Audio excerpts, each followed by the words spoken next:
Ce matin-là, au CHU, c'est un rendez-vous important auquel se rend Bernadette Donz.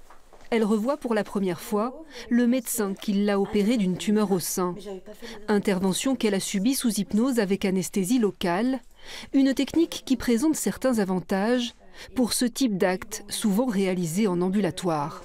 En deuxième fois. Elles sortent le soir, elles sont bien, elles ont rapidement récupéré. Effectivement, il n'y a pas une sensation de fatigue dans les heures qui suivent l'intervention. Et on a effectivement la sensation dans les jours qui suivent, elles récupèrent plus vite. Pour Bernadette, terrifiée par les anesthésies générales, l'hypnose a parfaitement fonctionné. Aucune angoisse ni douleur ne sont venues perturber l'opération qui a duré près de 2 heures. D'ailleurs, moi, je n'avais pas besoin d'aller en salle de réveil. Hein. Je faisais rire tout le monde. J'étais bien, Non, c'est parfait. Je l'ai fait 2 fois, et s'il y avait une 3e fois, je recommencerais. Et j'ai envie de dire à toutes les femmes qui ont peur, ne pas avoir peur, y aller, quoi. Au pôle cancérologie de la femme, la technique est proposée pour des opérations allant de l'ablation d'une tumeur à celle d'un sein.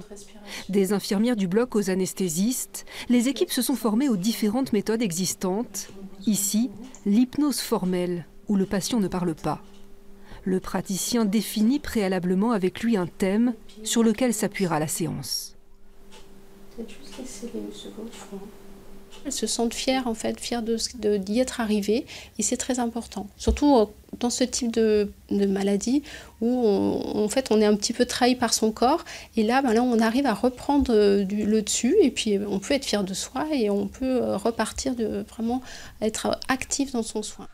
Et de le rester d'un bout à l'autre de la maladie, car l'hypnose peut aussi être utilisée pour accompagner des traitements comme la chimiothérapie.